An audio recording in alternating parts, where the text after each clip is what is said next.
I'm Jen Taylor Skinner, and this is the Electorette. On this episode, my guest is author Jennifer Wright, and she's here to discuss her latest book titled Madame Restell, The Life, Death, and Resurrection of Old New York's Most Fabulous, Fearless, and Infamous Abortionist. This book is a riveting account of the life of Madame Restell, who was a fascinating character and a bit of an anti-hero in the mid-1800s.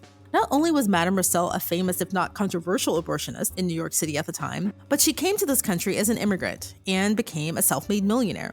Jennifer Wright's retelling of Madame Restell's life and what life was like in New York at the time, a life without legal and reliable access to birth control or abortion, is truly a page-turner, right down to the mystery surrounding Madame Restell's demise in the final chapters of the book.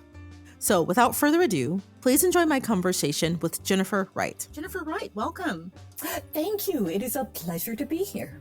So Madame Restell was a self-made millionaire and an infamous abortionist in the 19th century. Now, however, there hasn't been a lot written about her, and, she isn't a household name. I actually didn't know much about her before reading your book. But what I'm really interested in learning more about were the vivid descriptions of her life, not just the history of her role as an abortionist, but you have details about her home. You talk about her presence. She also had this luxurious carriage, which you detail. How do you find this much detail about someone who isn't a household name and whose footprints, in history books at least, are pretty limited? Well, she was incredibly famous during her own time. And one of the things that was so interesting to me, first of all, you really can't read about abortion in New York in the 1850s without coming across article after article after article about Madame Restell. So this was a celebrity of her time. And one of the things that was interesting to me was that the articles about her weren't just about her practice or the multiple trials that she was engaged in. They were also about her parties and about how she had these enormous diamonds. And there were so many articles about how beautiful her coach and her horses were. And one of the really funny things that struck me about all of these is I assumed that these articles would say, oh, this is so trashy. This is so new money. Look at how gaudy her wardrobe is. And all of the articles kind of say, well, we agree abortion is bad, but this is the best house and the most elegantly dressed woman we have ever seen in our lives. And I thought that was so funny. I don't think it would be the case now. Right. I mean, no, she was fabulous. I think it's fair to say she that. Was so fabulous. But she was, I think one of the things I find really interesting about her story is that she was an immigrant, right? But she was from England. She was. And she had a typical story up to a point, right? She came over to America as an immigrant, expecting great things, expecting a better life. But like a lot of people, she found that was just a promise. Yes. Even though it's a really familiar narrative, I'm curious as to if there was anything in her early life that would have led you to believe that she would end up as being a really infamous abortionist, as opposed to a seamstress or anything like that like most immigrant women. Well, Madame Restell came from Painswick, which was a town in England that had a somewhat liberated attitude towards sex. There were a lot of well-known parties celebrating the great god Pan in Painswick. And there were articles from the time talking about how these parties often just descended into sex in the woods. So if you grew up around that, I think there's a good chance that Madame Restell was aware from a fairly early age that sex was a part of life. And people do often talk in her childhood about how she is very, very intelligent. And one of the things that struck me very early was that when she was 16, she was working as a maid. She was courted by and married a tailor, which would already be like a nice step up for Madame Restell. And people talk about how she immediately superseded this tailor in ability, that he kind of taught her some basics. But he was also an alcoholic, so she really had to take over for him. And I think it's very clear that Madame Restell is able to teach herself how to do things very, very quickly when she needs to. And when she moved to New York and her husband died and she was left with their toddler daughter, she lived down the street from a pill compounder who was, at the time, you could basically smash any herbs you wanted to into pills and say, okay, these are going to cure your headaches, or this will cure your insomnia, or it's pretty common still today, when people try to sell supplements, to just kind of have no FDA oversight and say, like, give this a try, maybe it will work.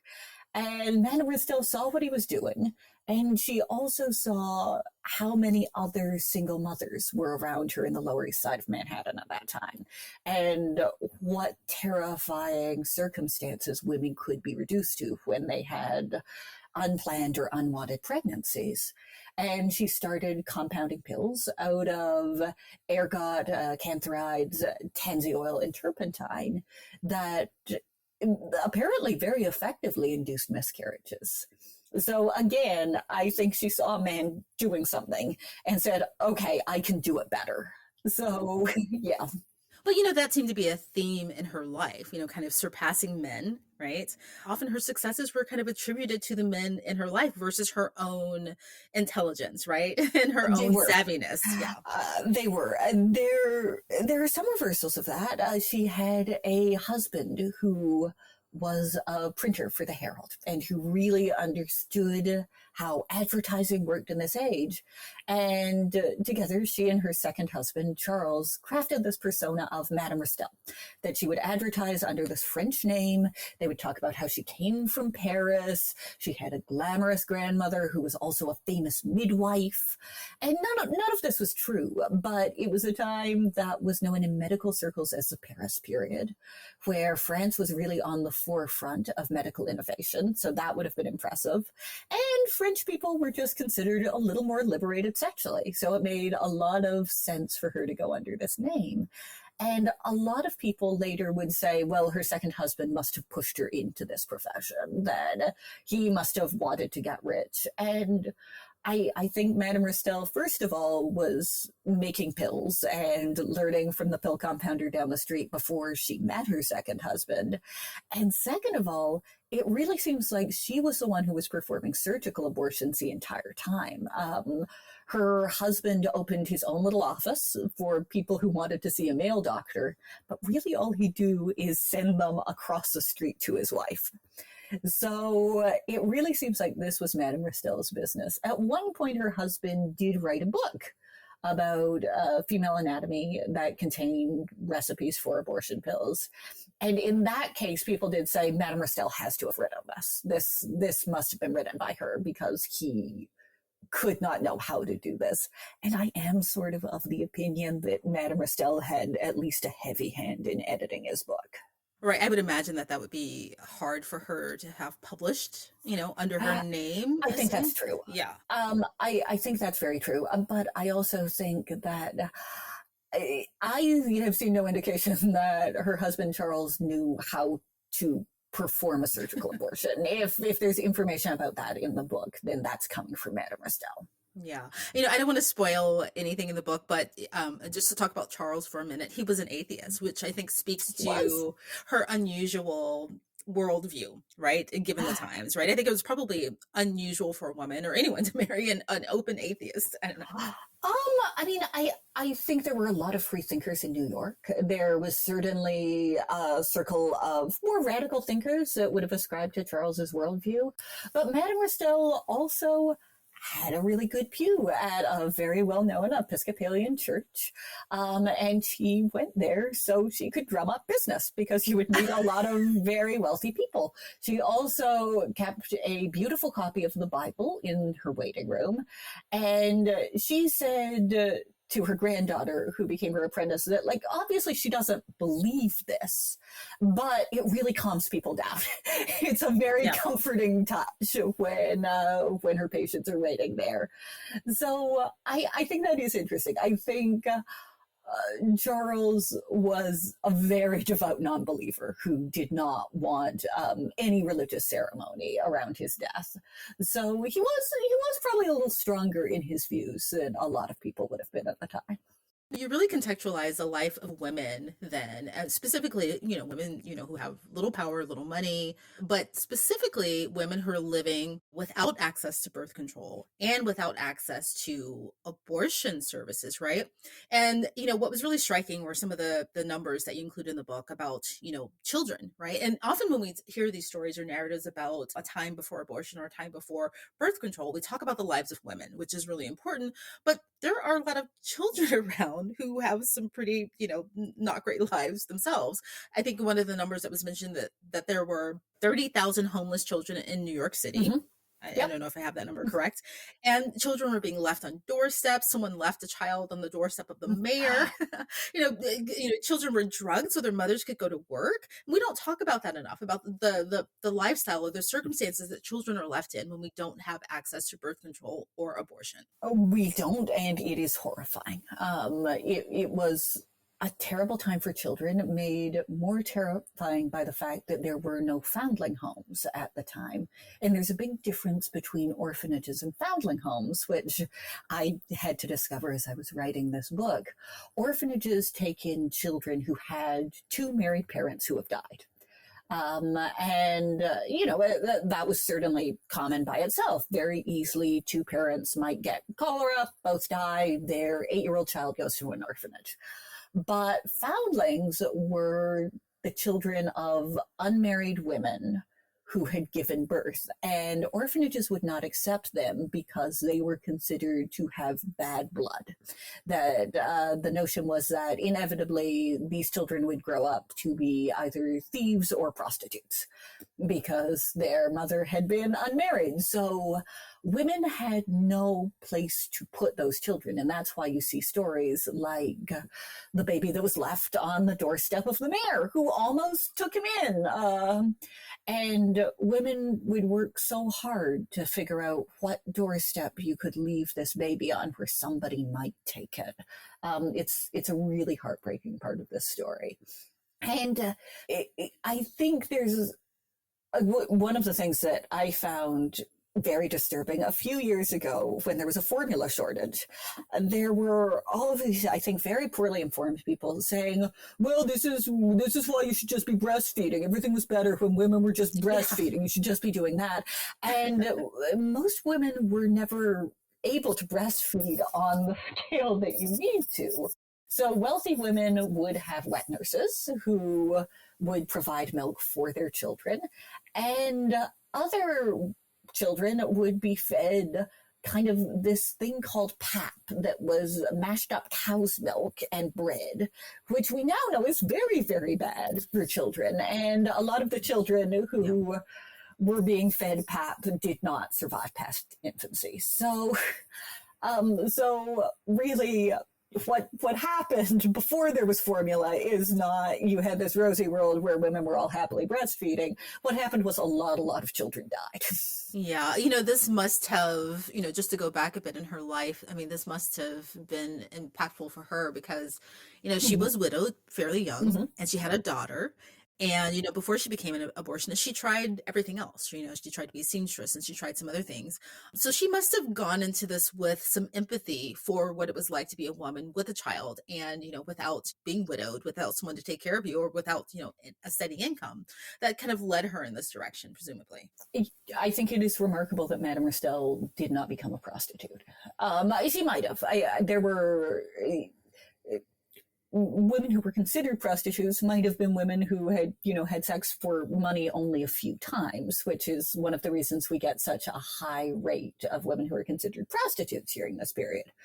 But there was no way she was going to make enough money as a seamstress to support herself and support a very young child in New York. If she had not found this other profession, she would not have been accepted back into service as a maid because she had a child.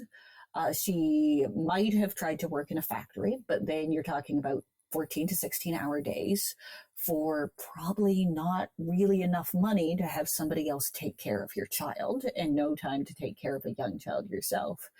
So if Madame Restell had not figured this out, I think the most likely outcome is that she would have become a prostitute. And so, like you said, she learned pill compounding from someone, a man that she was working for or with. But there are lots of abortionists during that period. And I just want to go back and talk about, some of the things that women went through when they needed an abortion. I think there's some descriptions of using some kind of toxic substance from beetles. Yes. Boiled garlic. Can you just talk a bit about that? Some of these are more historic cures for abortion, so they're a little different from what Madame Restell did. If you go far back in history, there are women who will try to induce an infection by using something called a pessary, where you would grind up things like beetles and cram them up your vaginal cavity. And if you could get an infection going there, then there was a good chance you would miscarry. Unfortunately, there was also a good chance you'd die. So there is part of the Hippocratic Oath that is commonly misinterpreted to say that a doctor should not induce an abortion, but what it actually translates to is you will not use a poisonous pessary to induce an abortion. So it's a little more ambiguous than it's often made out to be. But by Madame Restell's age, it had fortunately developed a little bit. So what Madame Restell was using to seemingly great effect, because pretty quickly people started talking about how they had taken her pills and they'd miscarried 5 times, were ingredients like ergot, which was very common, canceroids, and also tansy oil and turpentine. And I was really interested. I read some reports from doctors in the 1970s talking about how turpentine is a kind of harrowing motif in do-it-yourself abortions. That you can drink turpentine and it will cause you to have an abortion, but it will also kill you. So Madame Restell must have been mixing things like tansy oil and turpentine very, very carefully. Because what's remarkable is not that these did effectively produce miscarriages, but that, to our knowledge, none of the people who came to her died. And she had many, many, many repeat customers. Was that typical of other abortionists during the time? No, there were a lot of, there were a lot of much worse abortionists. And I mean, maybe through no fault of their own. I think, again, it is remarkable that Madame Restell seemed to have the success rate she did, the number of patients she did, and that there's no evidence that she killed any of them. So that was not the case with a lot of other abortionists. And one of the reasons that there was a great crackdown on Madame Restell was that there was an abortionist named Dr. Rosenzweig, who was nowhere near as skilled as her, killed one of his patients, and then stuffed that patient's body in a trunk and had a female friend of his take her to the train station and see if they could just load the trunk on a train out of the city. Now, if you stuff a dead body in a trunk, it smells horrible. It smells so bad. You shouldn't murder anyone, and you also shouldn't be like a stupid murderer. So they immediately figured it out. The person who brought the trunk to the train station turned on him pretty fast. He said that he had never even heard of this woman, but at the same time, he had articles of her clothing, like clearly visible to the police officers that came to his house. So he was arrested. And this horrified New York. It was considered especially upsetting because the woman's mother went mad from grief. Her lover committed suicide. It was seen as this is a horrifying thing that might happen if you go and have an abortion. And it was really effective in the push in Madame Restell's later life for society to crack down on abortions. But Madame Restell was not like that. Madame Restell was very gentle with her patients, which is interesting because I don't think of her as being a very gentle lady through much of her life. This is someone who loved fighting in the newspapers, who apparently said something unprintable to police officers the one time she was in prison. She's a tough lady, but she talks about how her patients will call her mother. She will sleep in bed with them after they've had the procedure to make sure that they're not running a fever. She makes sure that they're being fed meals and soup and getting enough liquids kind of around the clock. She doesn't let them leave for a few days after they've had the procedure to make sure that there are no signs of like any infection that's setting in. So I think she was very cautious. And in that, she was also a little more cautious than some of the other female abortionists during this time, who would kind of perform an abortion and then send their patients on their way and sort of just hope for the best. Yeah, yeah. So, it's obvious why that would contribute to her success. Not killing your patients and stuffing them in the trunk. Yeah. But also, I think you can probably attribute some of her success to her marketing. Is that true? Absolutely. Yes, it was incredible marketing, and it was very candid marketing. Madame Restell really advocates for abortion as a responsible act and as an incredible good. She likens it to a lightning rod that helps avert the worst ravages of nature. And she talks about in her early advertisements how we've all seen what happens to families that have too many children. They're not able to feed them. We've seen what happens to women who have too many children. They are sick. They are not able to handle having 5 or 6 or 7 pregnancies. They talk about how in these families, the husbands are miserable. Their wives are so worn out that they are no longer functioning. And I think those are concerns that are more commonly accepted today, that I think today I don't know if it's fair to say the majority, but I think there are a lot of people who do at least believe that women should be able to decide how many children they want to have. That if you want to have 10 children, that is great. But you certainly, can also say, well, I think we're going to be happiest with an only child. You're just having 2 children. And people think, okay, that's very reasonable. You should do whatever you need to do to make that be the case. And that's something that Madame Restell really advocates for very early.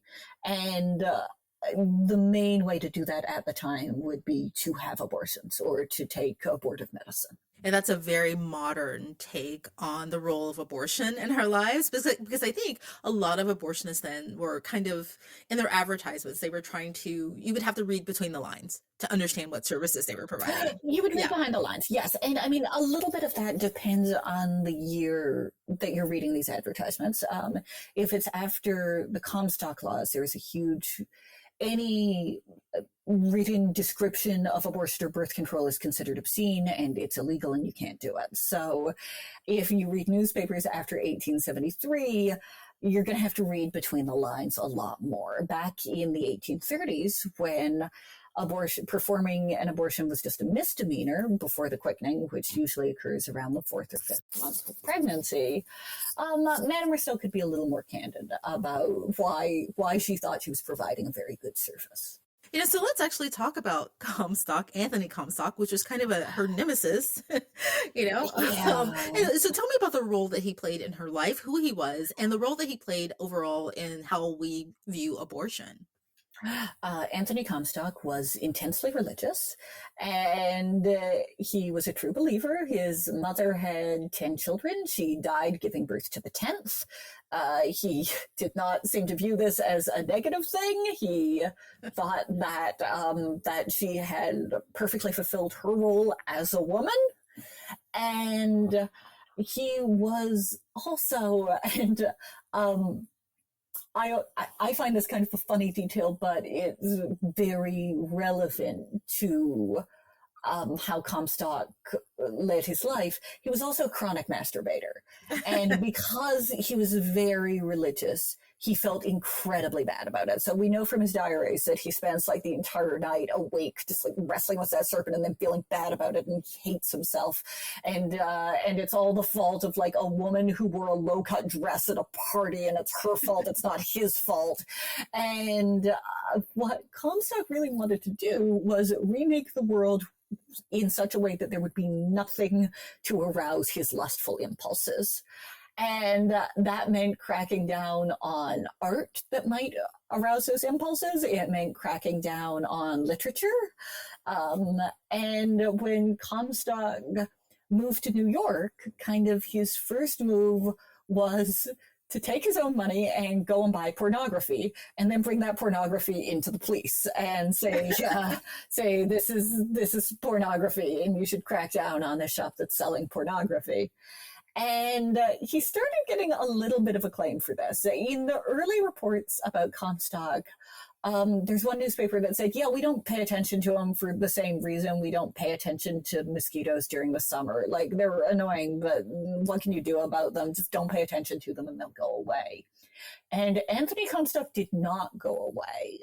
Anthony Comstock got funding from a lot of very, very wealthy, very like-minded people who did not like the fact that America was undergoing a great deal of social change during this age where women were suddenly becoming suffragettes. There had been a massive influx of immigrants.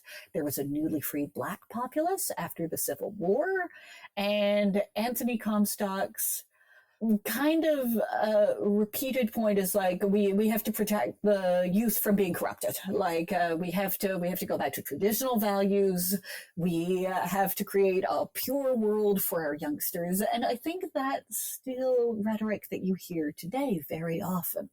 So Anthony Comstock passed what's commonly referred to as the Comstock Act in 1973, which forbade mailing anything that might be considered obscene, which extended to information about birth control or even what an abortion was. And obviously that would have made Madame Restell's business much, much trickier.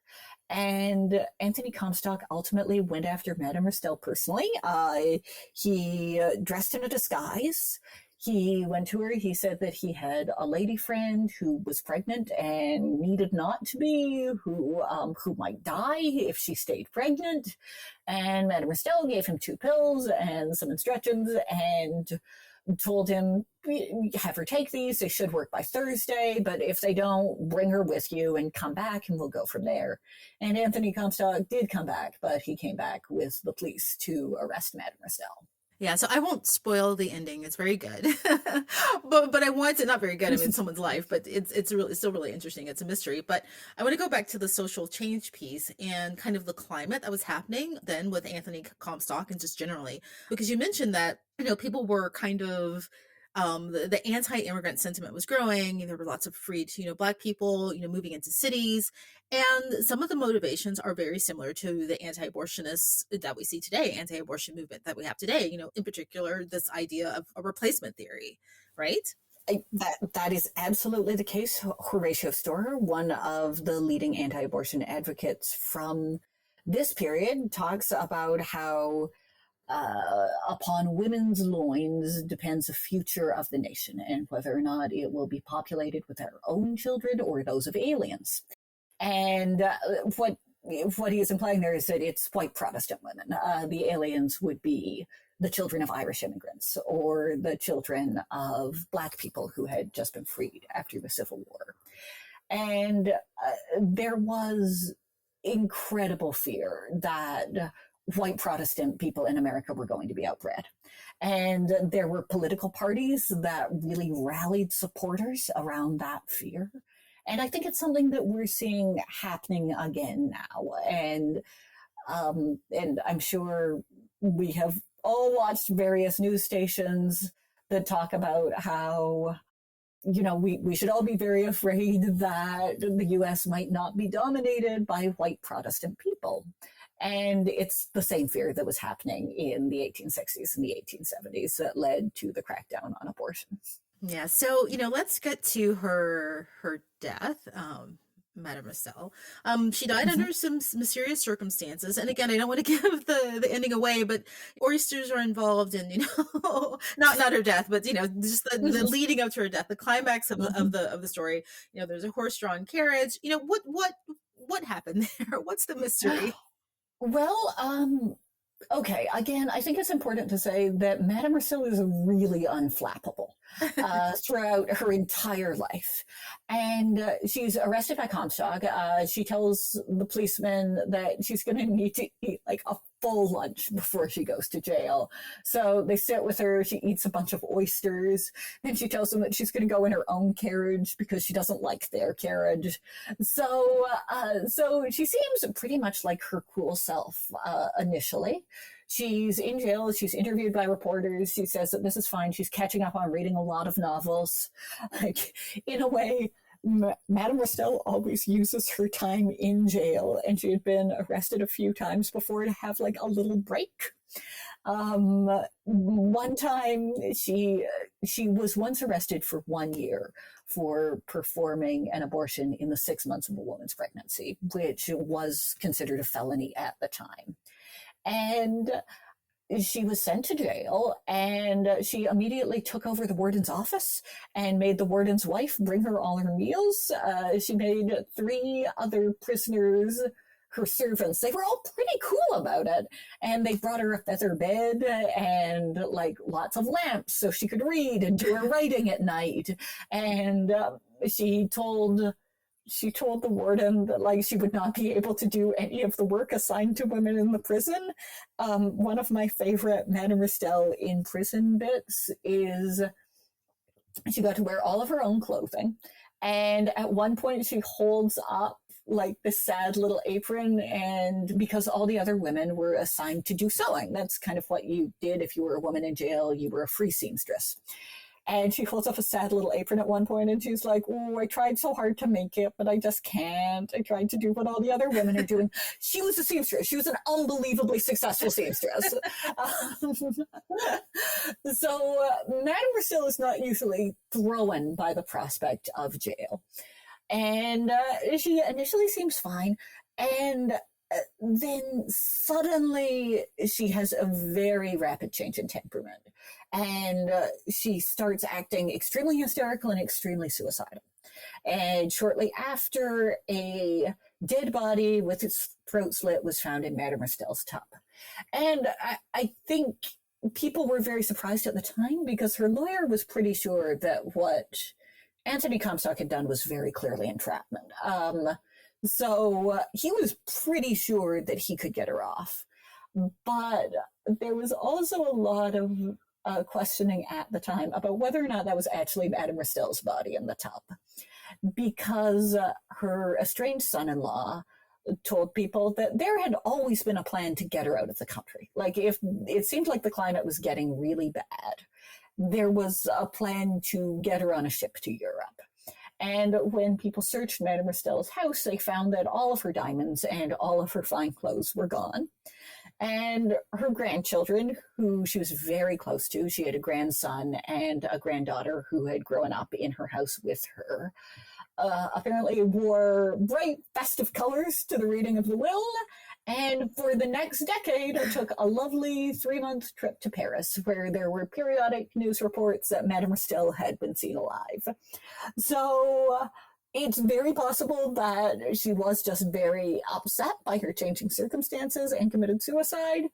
It's also possible that she sort of could tell that the climate was changing in America, that it was not a place where she could talk candidly about her work anymore, and she might be happier just moving off to Paris. Yeah, I would go to Paris. Yeah. I'm leaning towards that theory than rather her, committing suicide. I like to one of the other things that, if you buy into the theory that she fled the country and went to Paris, I find very funny, is that before she starts telling everyone she's suicidal, she tells one reporter, "I'm so happy, but I'm also just afraid that at any time my house might burn to the ground." Do you ever have that feeling that your house is just going to burn to the ground, and like maybe they'll find your body there, but maybe not? I say this all the time. Yeah, sure. And it is my own personal imagining, but I like to imagine her grandchildren, who really enjoyed her very beautiful house, being like, "Grandma, please don't burn the house to the ground.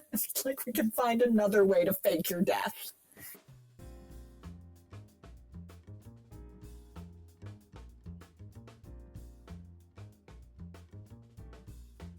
So what do you think Madame Restell's legacy is, and what markers of hers can we see in today's push for abortion rights?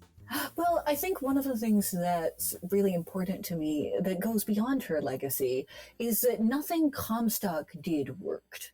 I think there was as big a crackdown on abortion as there could have been. And it's estimated that in the mid 1800s, around 1860, in America, 1 in 5 pregnancies was terminated by abortion. Horatio Storer put the statistic a little bit higher in New York. He said he thought it was 1 in 4. And we have the Board of Health of the state of Michigan in 1898 reported that they estimated that 1 in 3 pregnancies in the state were terminated by abortion. So the Comstock laws, the many, many laws forbidding abortion that were put into place during the mid 1800s didn't stop women from having abortions. It just made the abortions less safe. Yeah. I really love this book, by the way. I am looking at the cover right now. I just want to say that just an aside that when I really love a book, I buy both the audio version and the hard copy. And I just want to say that if you're thinking about buying the audio version of this book, it's done really, really well. I'm not really sure who's reading it, but it's done really well. Oh, it's Mara Wilson. She played Matilda. If you've ever seen Matilda, yes, yeah. It was just such an incredible gift to have her doing this. And I think she does it so well. Okay, that makes sense. She's really good at this, by the way. She's very talented. Yeah. Well, Jennifer Wright, thank you so much for joining me and chatting about your book, Madame Restell, The Life, Death, and Resurrection of Old New York's Most Fabulous, Fearless, and Infamous Abortionist. It's a really good read. Thank you. Thank you so much for having me. I am so happy to talk about her.